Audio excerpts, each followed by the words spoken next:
Hi, I'm Barb Nangle. I'm the founder of Higher Power Coaching and Consulting. I want to welcome you to my podcast, Fragmented to Whole: Life Lessons from 12-Step Recovery. On this podcast, I share my experience, strength, and hope from recovery.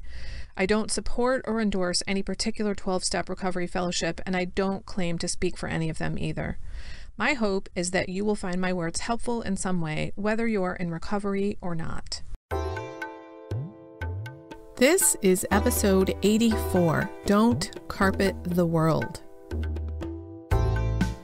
I got the title of this podcast from a Chinese proverb that I heard years ago, which is, "It's easier to put slippers on your feet than to carpet the world." I thought I knew what that proverb meant way back then. And I guess intellectually, of course, I understand what the words mean, but in reality, I didn't really get it until I was in recovery. Recovery taught me that a lot of what I was doing was trying to control other people, either in my own mind or in reality. But before I get into the topic in general, I want to let you know that I will be piloting a group coaching program in January called 6 Weeks to Better Boundaries with Barb. And this group coaching program is for you if you feel guilt and shame when you try to set boundaries, or you set boundaries, but then you immediately take them back. You're tired of being taken advantage of. You feel disrespected and dismissed by other people. You're afraid of what other people might think if you, whatever, fill in the blank. You're constantly going against your own values and not living your life in a way that makes you proud. I'll put a link on the page with the show notes where you can get more details and claim your spot in the program. Just a word of caution though, since this episode's topic is really about control and trying to control other people, I just want to remind you that setting boundaries is not a way to control other people. I've met a lot of people who think that's what they're for. They're not. They're for you. And they're so that you can live your best life, not so you can control other people. Because, by the way, you can't control other people. An example of me trying to control others was my people-pleasing behavior. I was trying to control how other people thought of me. I was trying to get them to think I was nice and kind and helpful and smart and all kinds of wonderful things like that. And the result was me feeling rather fragmented because I had all these different facades up. Another example of my controlling ways was I was also trying to control traffic. That's in my mind. I've talked about this many times on the podcast. Traffic was one area of my life where it was really evident that I was not doing well. I'd get really pissed off that there was traffic, and I'd get pissed off at other drivers. And the control issue here is that I had this idea that if only things went my way, that is, no traffic while I'm driving, then everything would be okay. Like, I know better than all the civil engineers about traffic flow and highway construction. My therapist helped me to see that one of the reasons I got pissed off way out of proportion while driving was because it served as a kind of safety valve for me. I didn't share what was really going on with me with other people. And so when all of my tension and disturbance, etc., would bubble up and spew over while I was in the car by myself, and this happened especially when I was alone. I was definitely a jerk while driving when there were other people in the car, but it was magnified when I was alone. What I was doing was taking all the feelings I was holding inside and letting them go when I was in the car. The reason that traffic brought this up was because I had this idea that the road should not be packed with cars, and also things like nobody should ever pull out in front of me or anything like that, despite the fact that I know I have pulled out in front of other people from time to time, accidentally, of course. And of course, that's going to happen to me and everyone else from time to time. But I took it personally, as if they were doing it to me. And of course, there are lots of cars on the highway because the highway was built for traffic. So if we use this metaphor of putting slippers on our feet rather than carpeting the world, what that means is that rather than trying to lay carpet over the entire world, what I mean by that is trying to control the entire world and everybody in it, we need to put slippers on our feet. When we extend the metaphor to us trying to be controlling, think of it like this. The world has jagged edges and places where you can get cut and scraped. So yeah, you could put a nice cushy carpet over the entire world to cover those sharp edges, or you could put slippers on your feet to protect your feet from the sharp edges. Now, if you think about the amount of energy that would be involved if you were to try to carpet the entire world, it sounds insane. Like, how much labor would that be? How many resources would it be? And how fucking exhausting would that be? And it would never be possible. But that's a metaphor for what we're trying to do when we try to control other people and the world. We're trying to make things work for us, as if we know better than God how the world should be. I've been told in recovery, if I'm disturbed, there's something wrong with me. Now, what I've come to realize, that doesn't mean nobody did anything.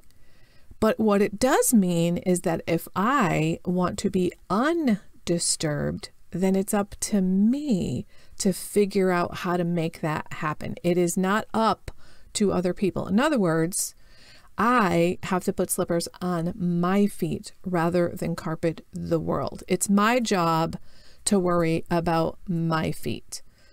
The thing is, when we go to put slippers on our feet, we all might want a different kind of slipper. Some people might want the ones that have the hard soles on the bottom, so they're kind of like shoes. And some people want them to be like booties that go on their ankles, and others want them to be more like clogs where you just sort of slide your foot in. And some people want their slippers to be like socks.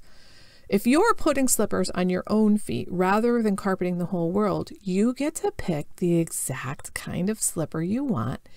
And you don't have to worry about whether other people are going to like the style of carpet you picked if you were to try to carpet the entire world.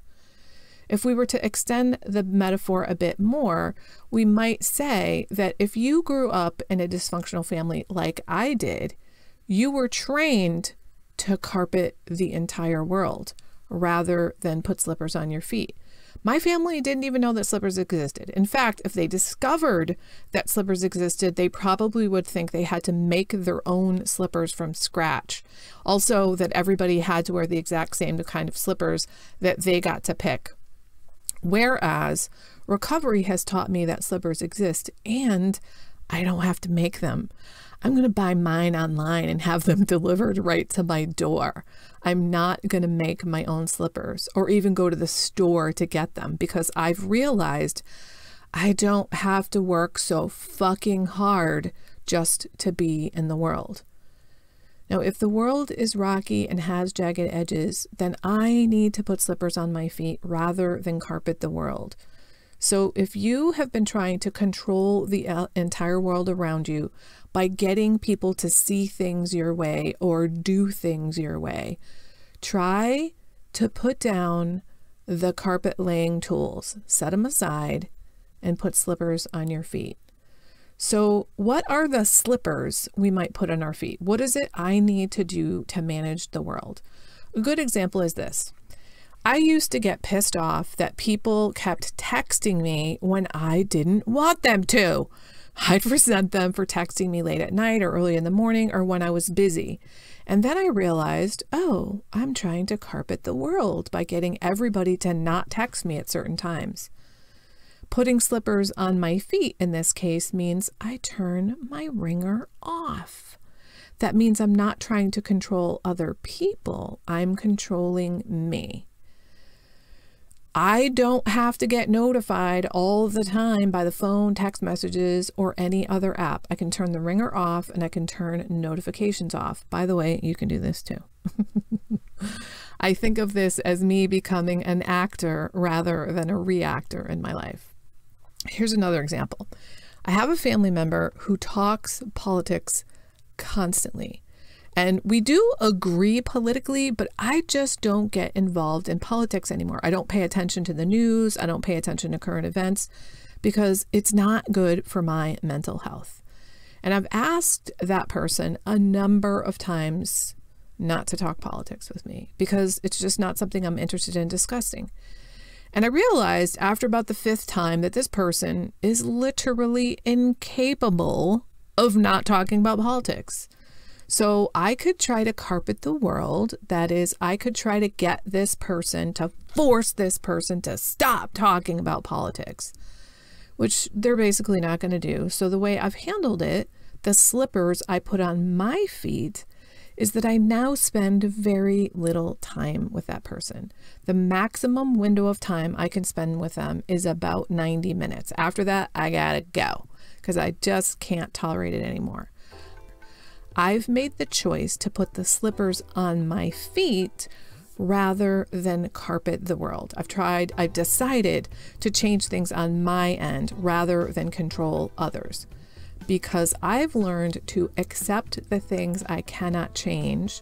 I've gotten the courage to change the things I can and the wisdom to know the difference. So go, my friends, and order your slippers. Lay down the carpet laying tools.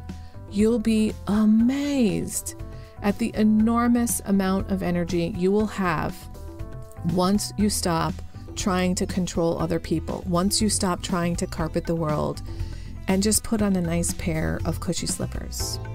Talk to you next week. That's it for today. Please share this episode with anyone who might find it helpful.